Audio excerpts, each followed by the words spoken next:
Welcome to our YouTube channel. तो आज हम कुछ और एग्जांपल देखते हैं बेस्ड ऑन कंपाउंड इंटरेस्ट। थोड़ी कॉम्प्लेक्सिटी इंक्रीज होगी क्वेश्चंस की। ठीक है, तो चलिए शुरू करते हैं। फर्स्ट क्वेश्चन है हमारा, calculate the difference between the compound interest and the simple interest on 4000 at 8% per annum and in 2 years।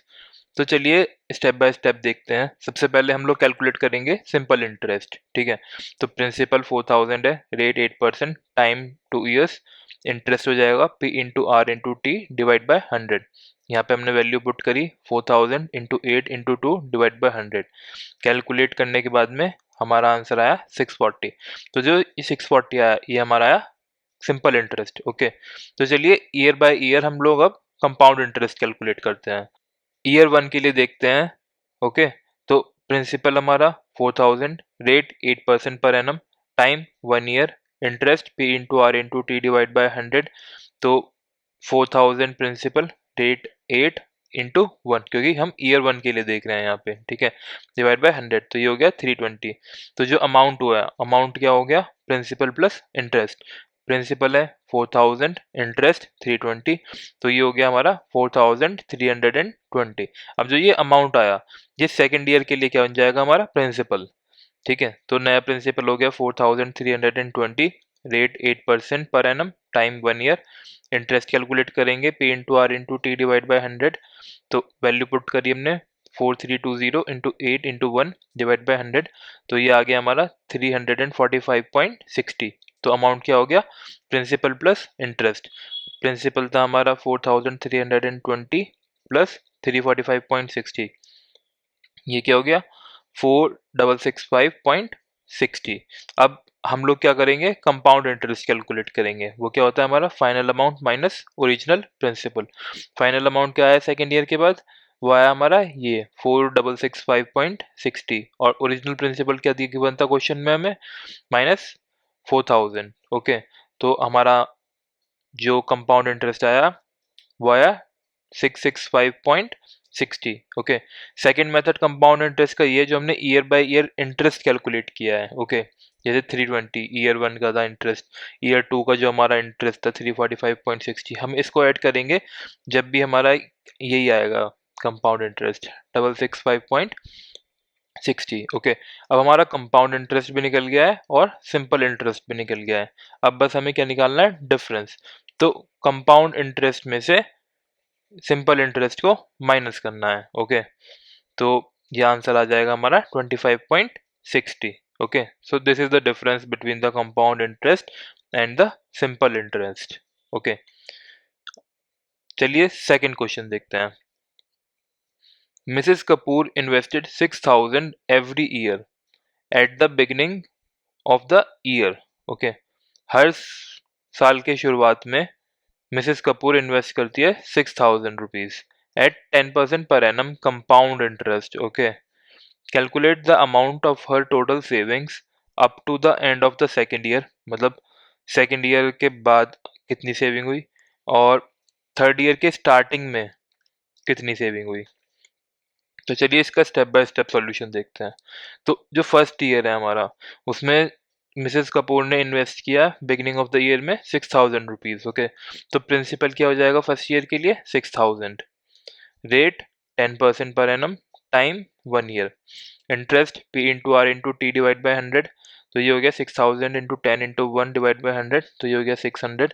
तो अमाउंट क्या आ गया हमारा, principal plus interest, that is 6000 plus 600, तो ये हो गया 6600।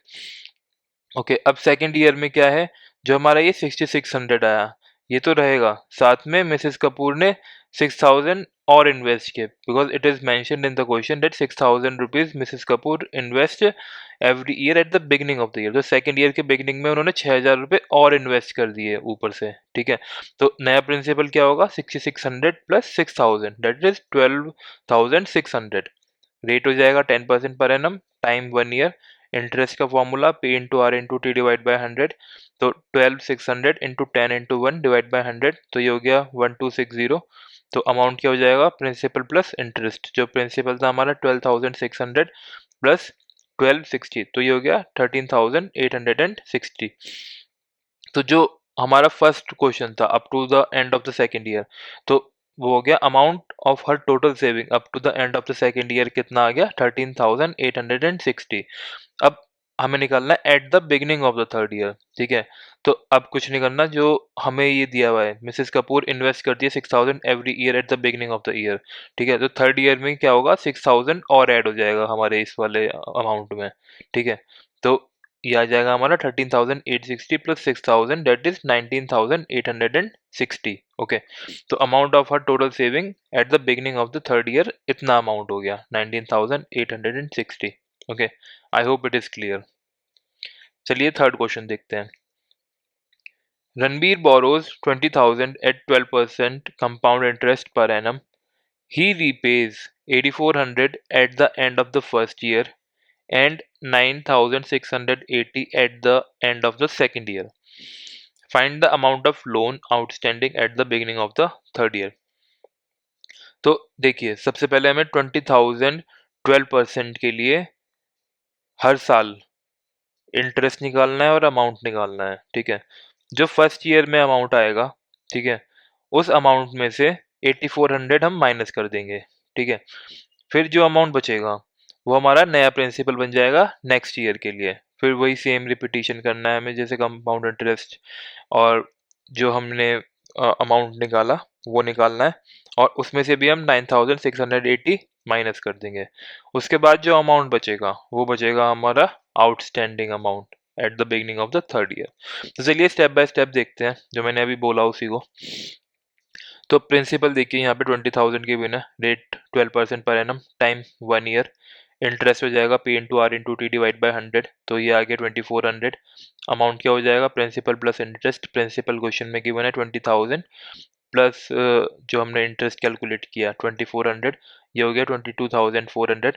अब क्वेश्चन में गिवन है कि इसने 8,400 eight the end of first year पे कर दिए, ठीक है। तो Ranbir रिपेज 8,400 eight the end of first year. तो रिमेनिंग लोन कितना बचा 22,400 में से 8,400 माइनस किए तो 14,000। अब जो ये 14,000 आया ये बन जाएगा नया प्रिंसिपल सेकेंड ईयर के लिए। ओके, रेट हो जाएगा 12% पर एनम टाइम 1 ईयर, वही interest P into R into T divide by 100, 14,000 into 12 into 1 divide by 100, तो ये हो गया 1680। अमाउंट हो जाएगा principal plus interest that is 14,000 plus 1680 equal to 15,680। अब रणबीर ने सेकेंड ईयर में पे कर दिया 9,680 eight the end of second year. Okay, तो रिमेनिंग लोन कितना बचा, जो ये 15,680 आया माइनस 9,680 दैट इज 6,000। तो बिगिनिंग ऑफ थर्ड ईयर में जो लोन आउटस्टैंडिंग रहा वो हमारा रहा 6,000। Okay, so this is our answer. चलिए नेक्स्ट क्वेश्चन देखते हैं। Question 4, a man borrows 8,000 at 10% compound interest payable every 6 months.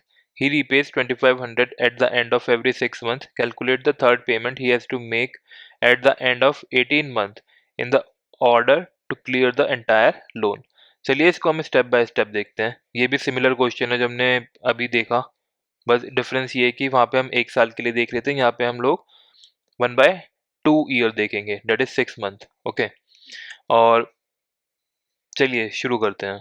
तो पहले 6 मंथ में principal 8,000, rate 10% per annum time 1.5 year.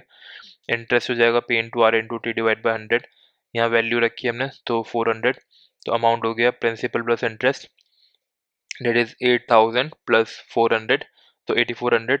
जो at the end of 6 month he repaid 2,500, तो remaining amount कितना बचा 8,400 माइनस 2,500, तो 5,900। अब जो ये 5,900 आया वो नेक्स्ट सेकेंड 6 मंथ्स के लिए हमारा हो जाएगा प्रिंसिपल। ओके, तो सेकेंड 6 मंथ्स के लिए हमारा प्रिंसिपल हो गया 5,900, rate 10% per annum time half year. Interest हो गया P into R into T divide by 100, तो ये हो गया 5,900 into 10 into half divide by 100, तो ये हो गया 295। तो जो अमाउंट बचा वो हो गया प्रिंसिपल प्लस इंटरेस्ट, तो 5,900 प्लस 295 दैट इज 6,195। अब इसने एंड ऑफ 6 मंथ में फिर से पे कर दिया 2,500 रुपीज़, ये क्वेश्चन में गिवन है हमें, ठीक है। रिमेनिंग अमाउंट बचा 6,195 माइनस 2,500, तो ये हो गया 3,695। ओके, ये चीज़ इंपॉर्टेंट है कि हमें 2500 माइनस करना है, क्यों कि यहाँ पे हमें गिवन है कि eight the end of every 6 month. Okay, it is not mention कि हमें सिर्फ फर्स्ट 6 मंथ में करना है या सेकंड 6 मंथ में करना है। यहाँ पे लिखा है एवरी 6 मंथ में, यहाँ पे eight the end of every 6 month ही रीपेज 2500। इसीलिए हम लोग हर कैलकुलेशन में ठीक है, फर्स्ट 6 मंथ में भी हमने ये माइनस किया, इसीलिए सेकंड में भी हमने ये माइनस किया। ठीक है, अब थर्ड के लिए देखते हैं। ठीक है, थर्ड 6 मंथ में, ठीक है, यहाँ पे जो हुआ 3695 हो गया नया प्रिंसिपल जो अभी ये कैलकुलेट हुआ। Rate 10% per annum, time half year, interest P into R into T divide by 100। ठीक है, तो ये अमाउंट हो गया principal plus interest, that is 3695 plus 184.75, that 3879.75। Okay, तो जो third payment he has to make at the end of 18 month, वो है ये वाला अमाउंट। ठीक है, तो दिस इज अवर आंसर। यहाँ पे हमने ये 2500 इसीलिए माइनस नहीं किया है यहाँ पे थर्ड वाले में, क्योंकि इसने पूछा है क्वेश्चन में कि हमें कितना अमाउंट पे करना है to clear the entire loan at the end of 18 month. तो हमें इतना अमाउंट पे करना है। ठीक है, this is the third installment to be made to clear the entire loan, that is 3879.75। I hope it is clear. Okay, so that's all for this video. ठीक है, मिलते हैं अगली वीडियो में, तब तक के लिए कीप लर्निंग, कीप ग्रोइंग।